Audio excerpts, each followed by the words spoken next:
This clip is brought to you by SaveWithConrad.com. Let's get into it. Jay Lethal's going to pin Petey Williams in 7 minutes and 24 seconds. When I just say that at No Surrender 06, do you already remember the creative? If so, don't say anything, but do you remember this creative? Who is it? Jay Lethal and Petey Williams. Knowing where we were going with the development, I have a feeling we get into some shenanigans. So first, Lethal's music plays with Williams in the ring, and he never came out. They go backstage and show him playing video games, and Jerry Lynn had to yell at him to go to the ring. The story was that Lethal, Sanjay, and Chris Sabin had put a laxative in Petey Williams' water. And after a few minutes, the announcers and wrestlers were selling that it stunk like Williams had shit in his pants. Williams looked embarrassed and panicked and would try to do moves and grab his stomach like he was cramping. None of this got over to the live audience, which made it even more painful. There's nothing worse than comedy done live that nobody laughs at. Eventually, the crowd chanted, "Hold it in," realizing what was going on, but not realizing everyone was acting as if he'd already shit. Lethal played Williams to win. Oh, my Lord. And Williams ran to the back. Meltzer gave it -1 star. So we've talked about what huge upside Jay Lethal had. We were both big fans of Petey Williams and his very innovative offense when he created the Canadian Destroyer a few years prior to this. And now we're on a pay-per-view and we're pretending that a guy accidentally drank a laxative and shit his pants wrestling. Tell me that Vince Russo is back booking without telling me that Vince Russo is back booking. Bro, we need to more here given the impersonation, bro. But hey, all kidding aside, I cannot say that I honestly recall that this is Vince doing it. But it certainly reads like that. But I can't pin it on him, Conrad. I just all right. can't. So you and Dutch said, what if? Yeah. And how did you get to, we're going to make it seem like it's Petey Williams that shit his pants? Did you throw names in a hat, or how does that come to be? I really don't. I wish I recalled that. In my head, you guys are all sitting around a big boardroom. You got this big conference table there in Orlando. It's fancy. You got the water pitcher on the top. You got the fresh ice. Oh, the whole thing. And everybody's got their pads out, pulling an all-nighter. So excited. Got this second hour of the show. Breath mints.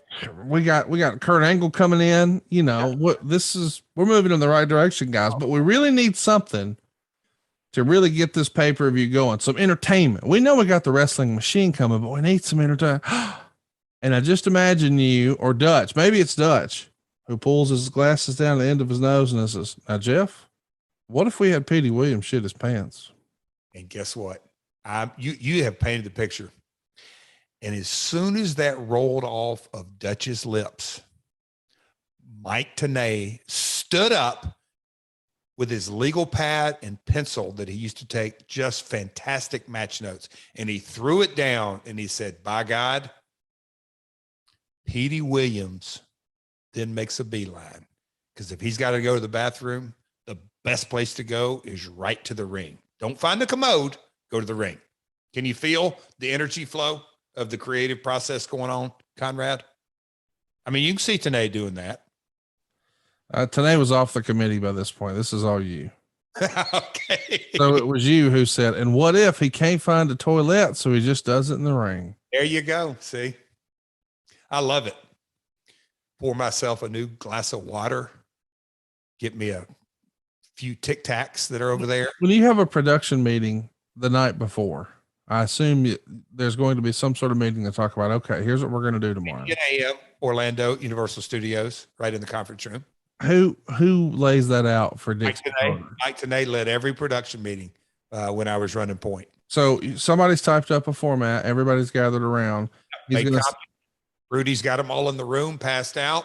Everybody's around the table. Keith Mitchell, directors, David Zahadi, Jerry Lynn's in the room, all the different producers, lighting director, props guy, you name it. We probably had 20 guys in the room. And I always thought it was best because for every now and then I'd have to be pulled out, but I made 95% of them, I'd say.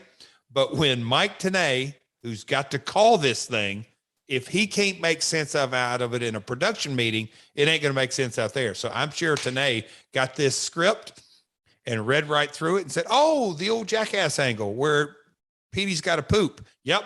On to the next segment.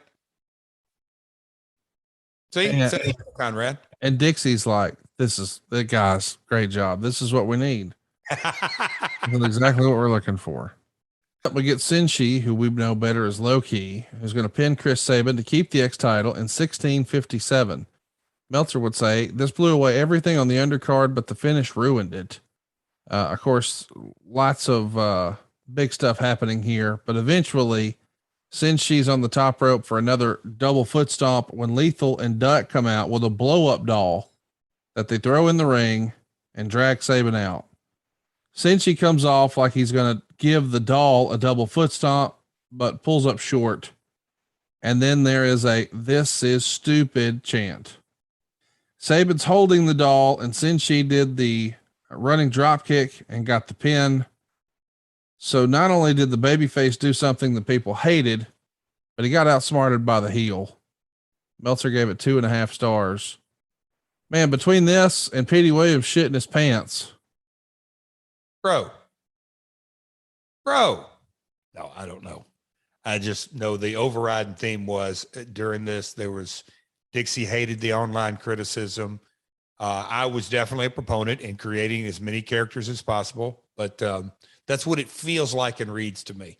Low-Key has a reputation for taking himself seriously. You think? Too seriously.